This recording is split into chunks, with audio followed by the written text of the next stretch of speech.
Después tenemos lo que se llama el cheque imputado, otra de las características de los cheques, que no deja de ser común, pero yo cuando eh,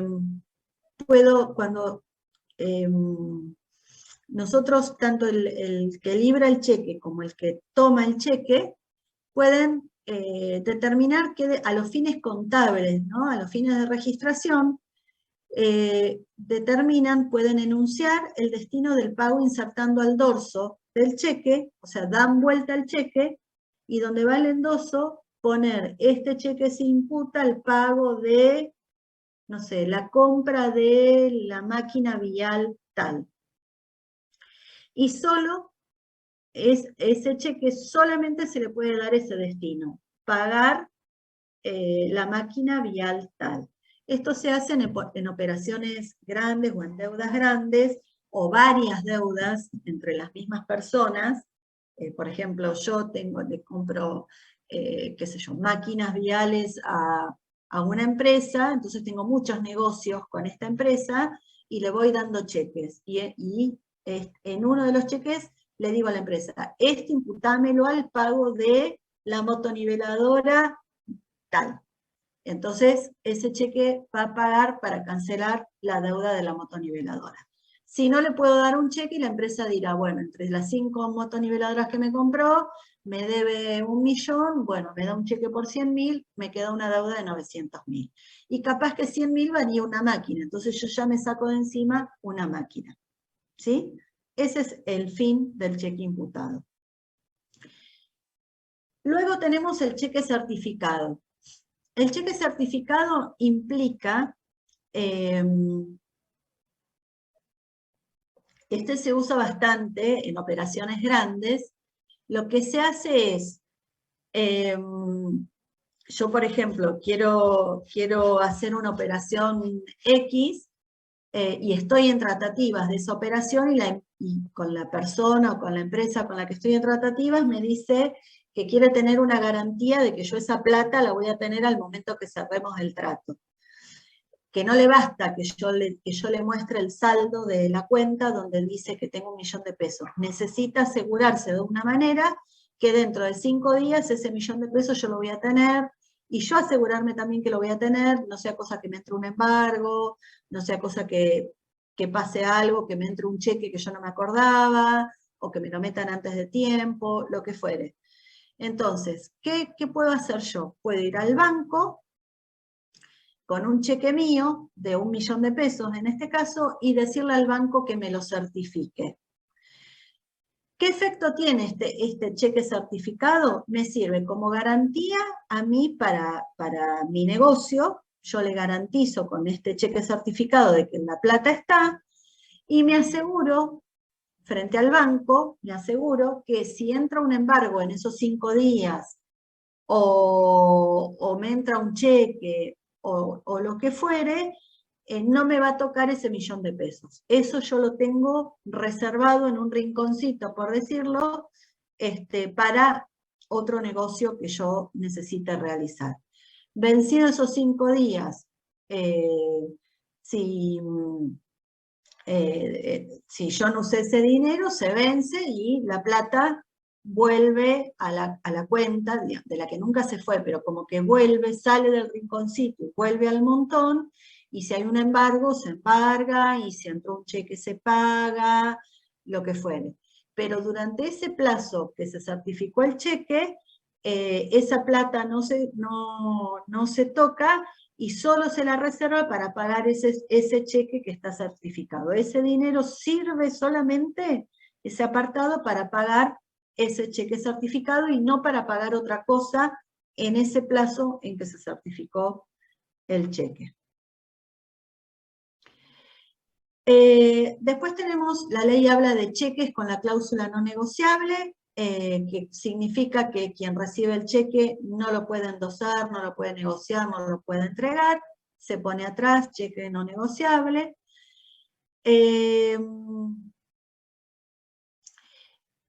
Esto, para acreditar en cuenta, es lo mismo que el cruzamiento. Tanto el librador como el portador prohíben que circule como dinero, que se pague en dinero, sino que necesariamente tiene que ser depositado.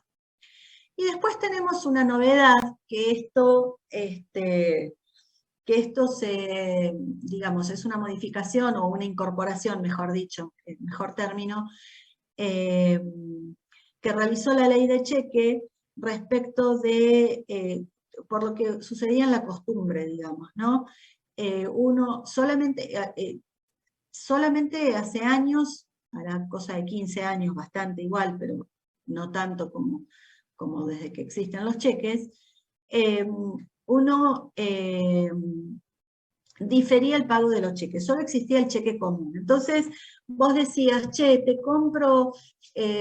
me compro un auto, por decir una pavada, me compro un auto usado, bueno, pagámelo te lo puedo pagar con cheque a 30, 60 y 90 días, sí. Entonces yo te daba un cheque que vencía el 16 de junio, otro cheque que vencía el 16 de agosto y otro cheque que vencía el 16 de diciembre, ¿sí? Pero ¿qué pasa? Como yo puedo depositar desde que lo tengo en mano el cheque, por más que me decía vencimiento 16 de agosto, yo lo podía depositar antes y como era un cheque común, el banco lo pagaba. Entonces si había unos líos, porque por más que yo difería en el tiempo el pago, a veces lo presentaban antes y era algo que no estaba bien, porque se entiende que el cheque es un pago a la vista. Entonces, para evitar todo este tipo de embrollos, lo que la ley determinó es la creación del cheque de pago diferido. ¿Esto qué quiere decir? El cheque es exactamente igual. Yo acá le voy a poner, la figura del cheque. El cheque es exactamente igual que el común, pero tiene un renglón más porque tiene la fecha en que el cheque fue creado y la fecha en que yo quiero que ese cheque se pague.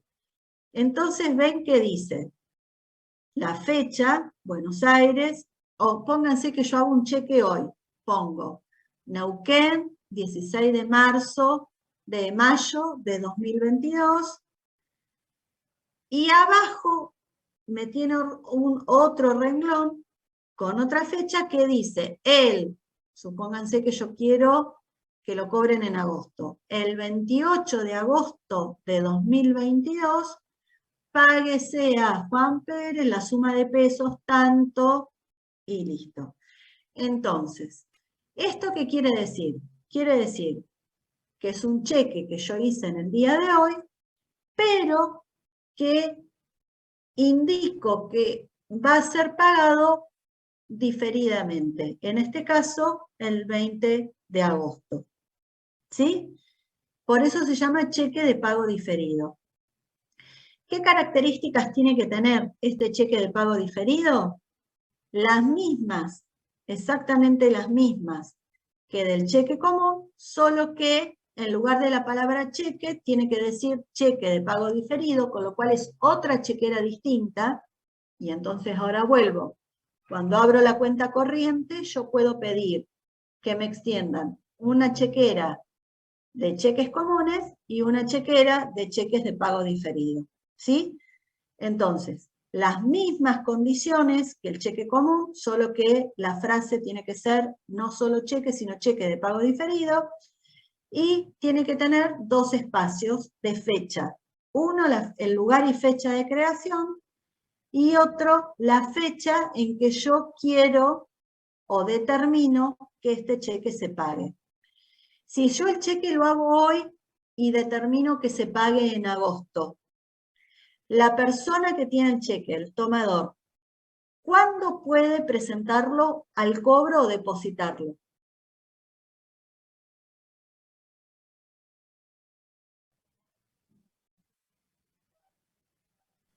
¿Puede depositarlo o cobrarlo en julio o mañana? No. No. Después de ¿Por la qué? fecha de cobro, durante 30 días. Exactamente. Exactamente. Desde la fecha que yo indiqué que se pague ese cheque hasta 30 días posteriores. ¿Se entiende? O sea, yo te lo doy hoy y lo confecciono hoy. pero te digo que este cheque recién, le digo al banco que este cheque recién lo pague el 30 de agosto. Entonces, la persona que recibe este cheque no lo puede presentar, o sea, puede, el banco no se lo va a pagar, porque el banco tiene la orden de solamente pagarlo el 30 de agosto, y no antes. ¿Se entiende? ¿Cuánto puedo diferir el plazo? Solamente 360 días, es decir, del 16 de mayo que estamos hoy, solamente yo podría decir que este cheque se pague el 6 de mayo del 2023. Hasta ahí todo es válido. Si yo digo que se pague el 16 de mayo del 2023, ese cheque no vale, es inválido y el banco no tiene la obligación de pagarlo porque es un cheque nulo, porque no cumple con la normativa legal. ¿Estos cheques de pago diferido pueden ser al portador? Sí. ¿Pueden ser a la orden? Sí. ¿Pueden ser a la orden, no a la orden? Sí. ¿Pueden ser cruzados? Sí. ¿Puede ser cruzado general? Sí. ¿Puede ser cruzado especial? Sí. Lo mismo que el cheque común. ¿Puede ser certificado? No, porque no tiene sentido en un cheque de pago diferido la certificación. ¿Puede ser imputado? Sí. El resto, todo lo mismo. ¿Sí?